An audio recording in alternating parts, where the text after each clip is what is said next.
This is the first video for our Parallax Robotics series. We're going to review the prior class. We had a class, what is a microcontroller, prior to this. And yeah, so we have a few class rules here. One is just don't panic. The material we're covering is going to be a couple of years at least ahead of everyone in the class. So please try not to get frustrated and just stick with it. Be patient. So yeah, if you don't understand something I've asked you to read, just keep reading through it. Don't worry about it, okay? In class, just ask for help. Try and be patient. Okay, also, another rule is just respect yourself and respect others. The material we're trying to explore is difficult. Students are not expected to understand everything. Students will be of different age and experience levels. Be patient and kind to yourself and others. I am planning on giving homework, so yeah, I'd like for you to do some reading outside of class. We have about 40 hours of material to cover and only around 10 hours of class time to explore it. So if you can read through or watch these videos ahead of time, that'd be really helpful. Okay, so this is just a quick overview of what we're going to be doing this semester. We are going to be creating a robot with the boards we used in the previous class, the homework boards. So we're going to mount our boards on the robot here, and we'll have components that go onto the breadboarding area, and this here is just a blow up. It shows the basic stamp module, the microcontroller here. So yeah, so what we're going to do is we're going to use this text, and it's going to guide us through writing sample programs that make the basic stamp and our BoBot, which is our robot, do 4 essential robotics tasks: monitor sensors to detect the world around it, make decisions based on what it senses, and control its motions by operating the motor that makes its wheels turn.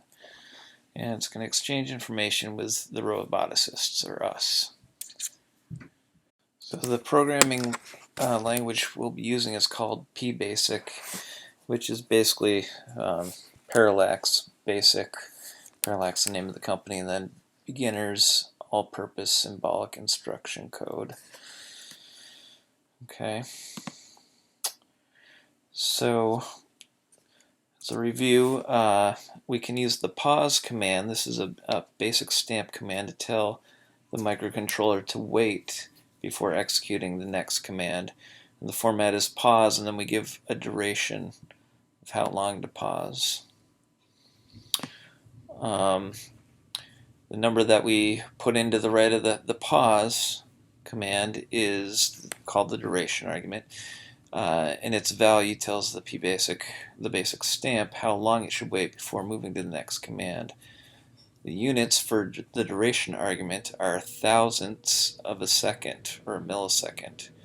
So if you want to wait for 1 second, you use the value of 1000. And here's how it would look. Pause 1000. A second is abbreviated S dot, or S period. In this text, when you see 1S, like this, it means 1 second. A millisecond is 1,000th of a second, and it's abbreviated MS, period.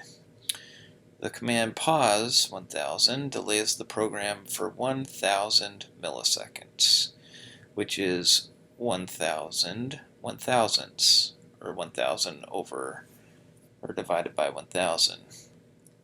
Okay, so that's 1 second.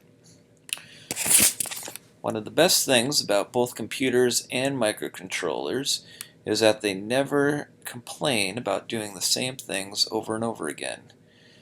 You can place your commands between the words do and loop if you want them to execute over and over again. For example, let's say you want to print messages repeating once every second. simply place your debug and pause commands between the words do and loop, like this.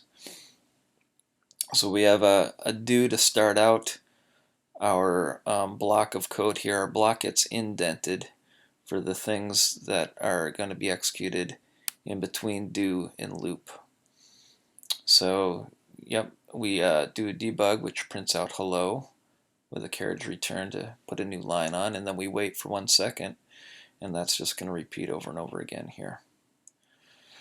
All right, introducing the LED and resistor. A resistor is a component that resists the flow of electricity. This flow of electricity is called current. Each resistor has a value that tells how strongly it resists current flow. The resistance value is called the ohm, and the sign of the ohm is the Greek letter omega. It's this thing that looks like an upside down horseshoe here. The resistor you will be working with in this activity is a 470 ohm resistor, shown in figure 2.2. Figure 2.2 is down here. Okay, the resistor has 2 wires called leads coming out of each end. There is a ceramic case between the 2 leads, and it's the part that resists the current. Okay, so it's talking about this part of the figure here. There's in black a lead on the right and the left. This is the ceramic part in the middle. And the ceramic is a semiconductor which partially conducts electricity, thus resisting it. All right. Most circuit diagrams show resistors. They use a symbol on the left, this one here, with squiggly lines to tell the person building the circuit that he or she must use a 470 ohm resistor. So this is the schematic symbol here. It's got the lead coming in, and then these squiggly lines are supposed to be showing you that it would resist the current, and then the lead coming out, and then it has 470 ohms right here.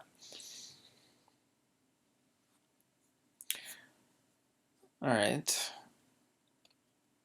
The drawing on the right is just the part drawing.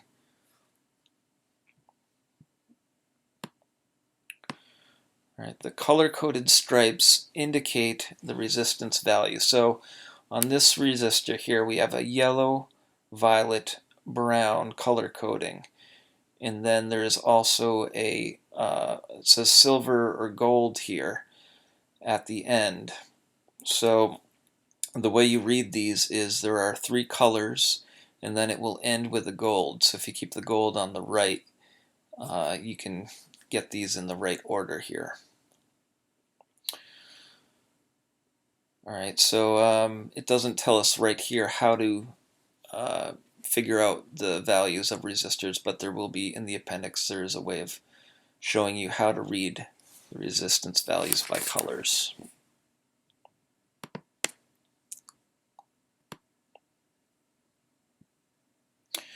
All right, a diode is a one-way current valve, and a light-emitting diode, LED, emits light when current passes through it. Unlike the color codes on a resistor, the color of the LED usually just tells you what color it will glow when current passes through it. The important markings on the LED are contained in its shape. Since the LED is a one-way current valve, you have to make sure to connect it the right way, or it won't work as intended. Labeled with a minus sign, and on the schematic symbol, the cathode is the line across the point of the triangle. So this is the schematic symbol here. You have a lead on the right, and this triangle is showing you the direction of current, and the line up and down here shows you the cathode or the minus side, and here's the other lead on the right. So yeah, so that's how they can tell that this is the minus sign, the minus side of the LED. Notice that also the actual lead on the component for the minus is shorter than the positive or the anode. And you'll also notice that there's a rim around the LED, and it's flattened off on the cathode, or the minus side.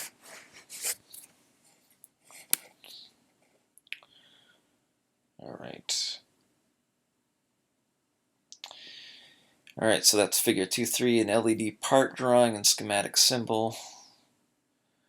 The LED part drawings and later pictures will have a plus next to the anode leg. Okay. When you start building your circuit, make sure to check it against the schematic symbol in part drawing. If you look closely at the LED's plastic case in the part drawing, it is mostly round, but there's a small flat spot right near one of the leads that tells you that it's the cathode. Again, the cathode means negative side. Also note that the LED's leads are different lengths. In this text, the anode will be shown with a plus sign, and the cathode will be shown with a negative sign. All right, and this is just a little note. It says to always check the flat side on the casing, because sometimes what they do is they snip the leads to the same length, and you can't tell by looking at the length.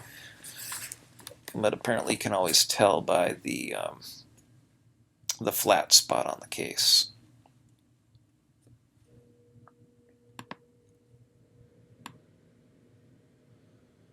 All right, and then there's, here's just another note.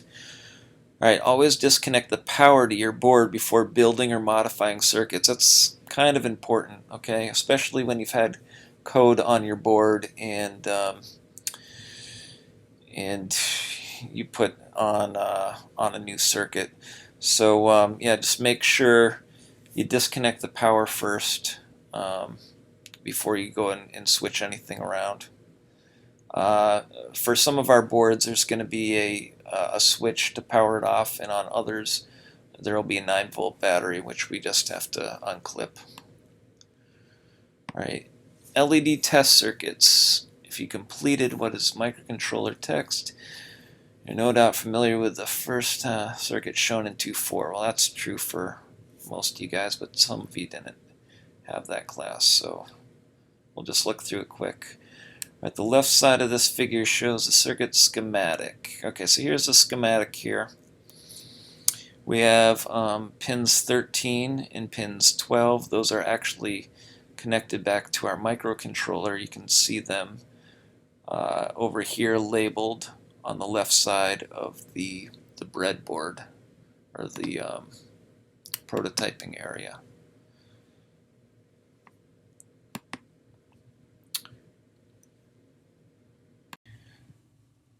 Okay, so we also have two 470 ohm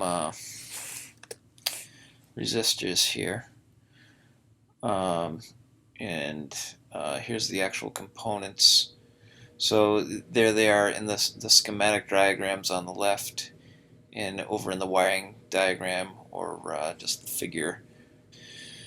And we can see that the resistor goes between port 12 here and an LED, and VSS, which is the ground for the power supply.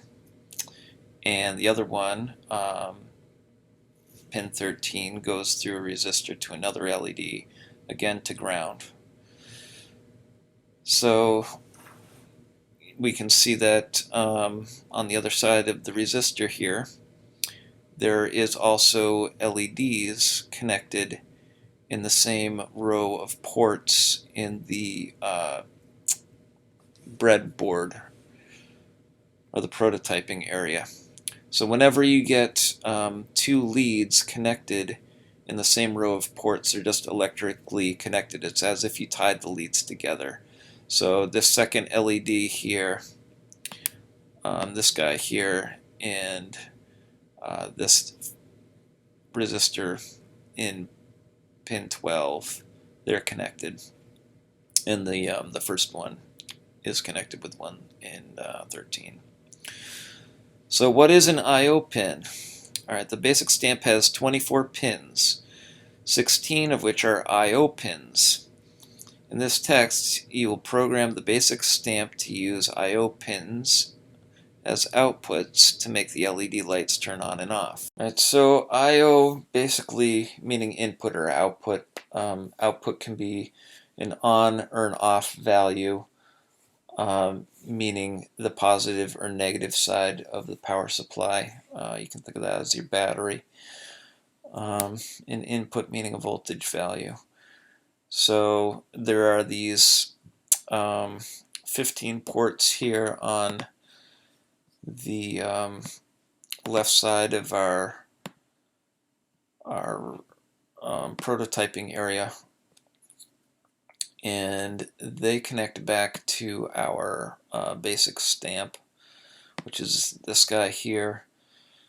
Some of them will be on this side, and then a few more will be here. But those little silver nubs on the side of the microcontroller board here, that's it. Those are the I/O pins. Okay. So figure 2.5 shows what you will program the basic stamp to do with the LED circuit. Imagine that you have a 5-volt battery. Although a 5-volt battery is not common, the Board of Education has a device called a voltage regulator that supplies the basic stamp with the equivalent of 5-volt battery. When you connect a circuit to VSS, it's like connecting the circuit to the negative terminal of the 5-volt battery. When you connect the other end of the circuit to VDD, it's like connecting to the positive terminal of a 5-volt battery. So yeah, that's kind of important to remember when you see VSS. You think it's the negative side of the battery, and when you see VDD, it's the positive side of the battery. Okay.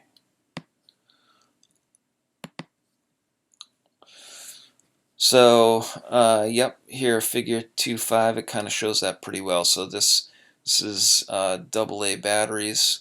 We have the positive on the top. It's got that little bump up on the top, and then the flat side on the bottom. The bump side, of course, is the positive, which, as it said, is VDD, and the negative side is the VSS side. Okay, so here it's showing what it means for a circuit to be a closed loop.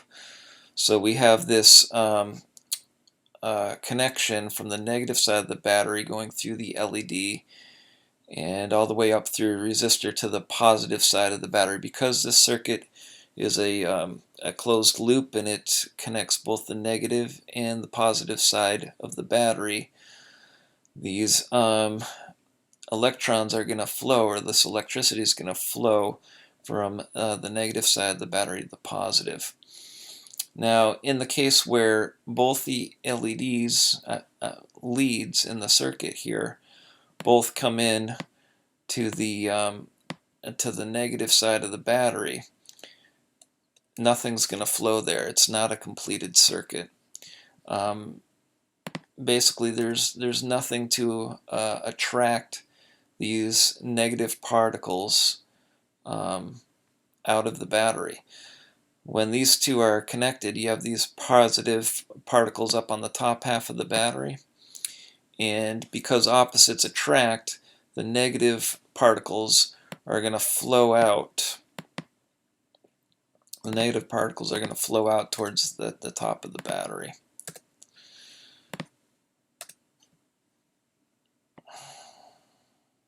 Alright, so volts. Volts is abbreviated capital V. That means 5 volts is abbreviated 5V. When you apply voltage to a circuit, it's like applying electrical pressure. Current refers to the rate at which electrons pass through a circuit.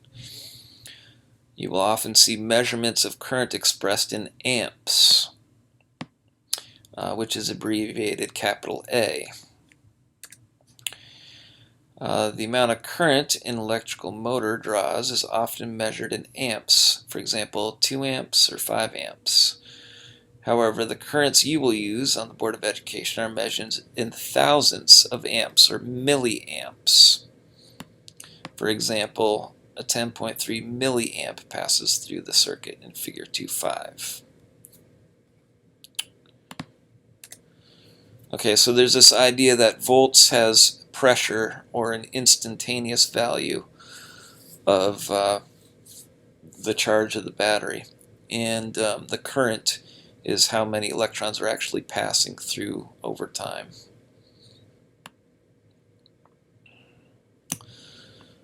Alright, when these connections are made, 5 volts of electrical pressure is applied to the circuit, causing electrons to flow through and the LED to emit light. As soon as you disconnect the resistor LED from the battery's positive terminal, the current stops flowing and the LED stops emitting light. You can take it one step further by connecting the resistor LED to VSS, which has the same result.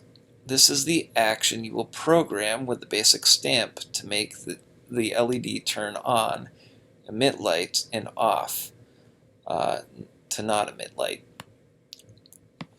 So the idea here is this state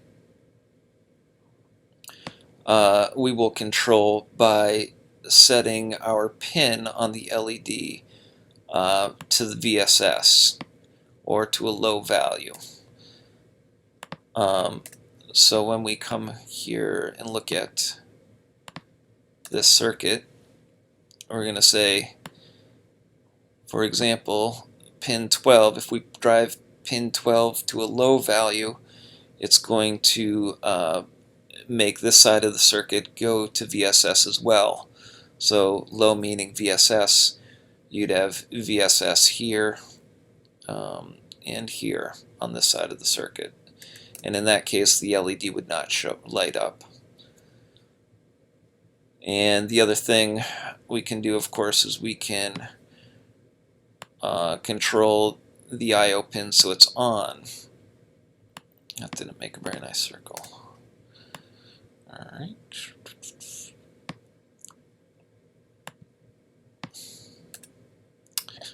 This guy here. So in this case, we want our I/O pin to point to VDD, so we're going to set it high. Okay, so if you were to look back here, we'd say pin 13, for example, we want to set that to that VDD. And VDD is a plus value, and this VSS is a minus value, and because minus and positive values, negative and positives attract, we get this attraction between the 2 points, and current's going to flow that way and through the LED, and the LED is going to emit light. I'll just scroll down here. Alright, so how would we program that is the question. So we have these commands in the basic stamp, or our P-basic language. The commands are real simple. They're high and low commands. Right, they can be used to make the basic stamp connect the LED alternatively to VDD and VSS. Okay. These commands take a pin as an argument. This is a number between 0 and 15. Apparently we had 0 and 15 IOs. Alright, that tells the basic stamp which IO pin to connect to VDD or VSS.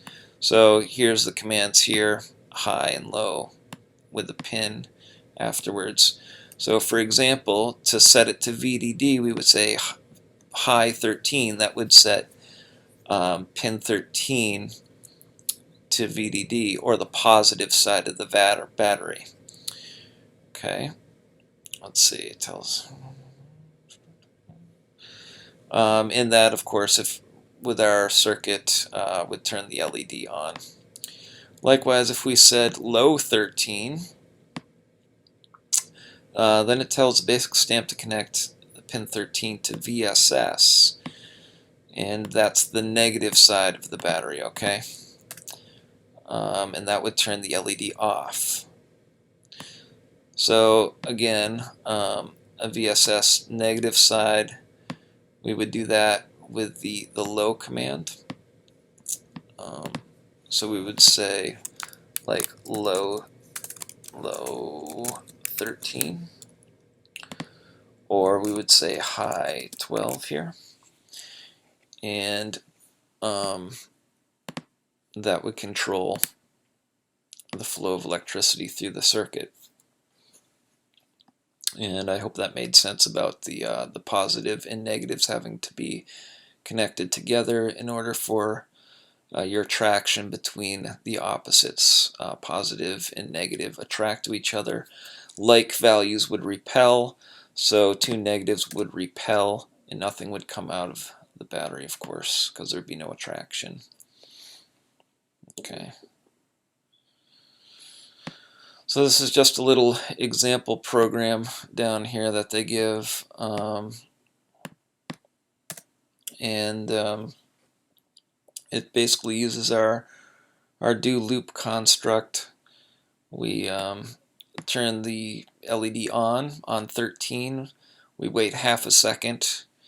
Remember, 500 out of 1,000 milliseconds would be half of a second, and then they turn it off, and then they just wait again, and then they do that over and over. So we just flashed that LED connected to I/O port 13 twice, or once a second, I guess. Alright, so how it works. Figure 2.6 shows how the basic stamp can connect the LED circuit alternatively to VDD and VSS. When it's connected to VDD, the LED emits light. When it's connected to VSS, the LED does not emit light. The command high 13 instructs the basic stamp to connect P13 to VDD. The command pause 500 instructs the basic stamp to leave the circuit in that state for 500 milliseconds. The command low 13 instructs the basic stamp to connect the LED to VSS. Again, the command pause 500 instructs the basic stamp to leave it in that state for another 500 milliseconds. Since these commands are placed between the do and the do loop, they execute over and over again. Alright, so that was an explanation of this again here. Alright, so what does it look like? Figure 2.6 kind of shows us inside what it looks like here. So this again is our basic stamp. IC stands for integrated circuit, but that's our microcontroller. And we have our I/O pins here. Looks like 0 through 7 are on this side, and 8 through 15 are on this side. So, and then we also have VSS, or the negative side of the battery here. And it's going to come through into our LED, and then through to our resistor, and then into port 13. So if we say high 13, that says, okay, we're going to connect this pin 13 directly to VDD, which is the positive side of the battery. So we'd have the negative VSS connected and the positive, and that's why these lines are out here showing that the LED is emitting light, because the negative and positive attract, so electricity flows through that circuit, flows through the LED, causes light to emit. So on the other side of that, horrible circle there, we have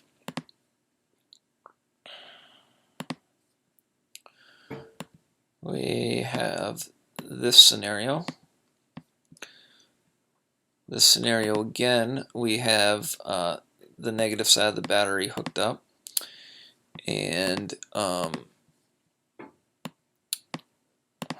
that flows in through the LED and then in through this resistor and into port 13. But this time port 13 is connected to VSS, or again the negative side of the battery. So VSS and VSS. So negative and negative, they don't attract each other, so no electricity flows through. They would actually be repelling each other back into their respective pins. And since there's no electricity flowing through, we don't have those lines coming out of the LED. It's a dark LED. It's not emitting light. Alright, introducing timing diagrams. The timing diagram. Alright, a timing diagram is a graph that relates high VDD to low VSS signals to time. Alright, in figure 2-7, the time increases from left to right. There we go. So this way. Okay, so the start of time is over here. Time.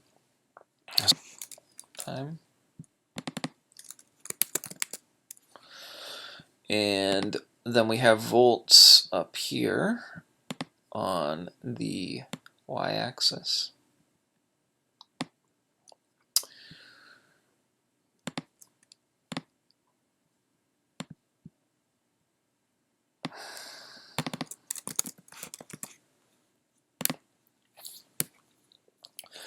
Okay, so we can actually see that they've given us a low value here. Okay, we have a low value here of 0 volts, or VSS, and a high value here of 5 volts VDD. Okay. Alright, in 2-7, time increases from left to right. We got that. High and low signals align either 5 volts or 0 volts. We got that. Alright, this timing diagram shows you a 1,000 millisecond slice of the high-low signal you just experimented with. Excuse me. The line of dots to the right of the signal is one way of indicating the signal repeats itself. Okay. So the idea is we started in this off state here. The LED is off, and that corresponds to this low value on the volts here. And then as time continues to the right here, we have a rising edge. So it didn't come out as an arrow, but going up here, and then for 500 milliseconds we have this width, or pulse width, where it's high in here. So that corresponds, of course, because VDD is being present, 5 volts is present. Electricity is going through that LED, so it's on for half a second, or 500 milliseconds. Okay, and then after that half a second, we have a falling edge. It goes back down to 0 volts. And it stays at 0 volts for 500 milliseconds, which is half a second. And this again corresponds to the LED now being off because you have 0 volts, no current flowing through. And then finally, at the end of our timing diagram here, we have another rising edge.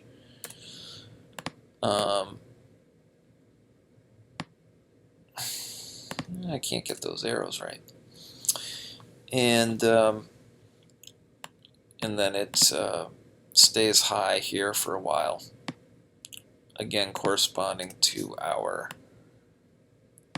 LED being on. Okay, so in summary, we have a battery or power source Alright, it has a positive side, VDD, and a negative side, VSS. Think of the positive and negative sides of the battery and the VDD and VSS signals on the board as the same thing. When you see VDD, think of it as the positive side of the battery. When you see VSS, think of it as the negative side of the battery. When you see power supply, think battery. Alright, a microcontroller can set an I/O pin's output to either the positive VDD or negative VSS side of a power source. VDD, the positive side, usually represents on, such as the LED is on in Figure 2.6, or the value of 1. VSS, the negative side, usually represents off, again the LED being off in 2.6, or the value 0. Alright, we looked pretty closely at Figure 2.6 to understand the I/O. 13 is either positive or negative side of the battery. Okay. Current only flows in a circuit if the circuit creates a physical looped connection between the negative and positive sides of the battery or power supply. Look closely at 2.5 to understand that the current only flows through the circuit, causing the LED to light when both sides of the negative and the positive are connected in a loop. Okay, so we looked at that a couple times.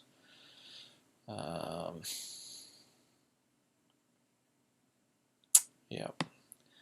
So, right, this was the case where both the negative and the positive sides were connected. Okay.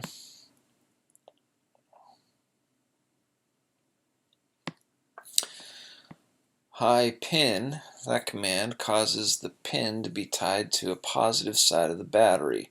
For example, high 2 causes pin 2 to be tied to VDD. Low pin causes the pin to be tied to the negative side of the battery. For example, low 10 causes pin 10 to be tied to the negative side. The do and loop commands are used to repeat whatever is in between do and loop forever. The pause command is telling the microcontroller to wait for a number of milliseconds, thousandths of a second. To communicate more than just on and off types of values, we can use time. The timing diagram in Figure 2.7 shows a 500 millisecond pulse width. Pulse widths can be as long as you would like, and we can use the width to convey any value that we would like. We will control the robot's wheels with these pulse widths. Okay, that's all I had for the review. There is more information if you're interested in downloading the entire document that is for our kit here, the Bobot document. You can find it at this link from Parallax. It's the Robotics with Bobot version 3.0.pdf.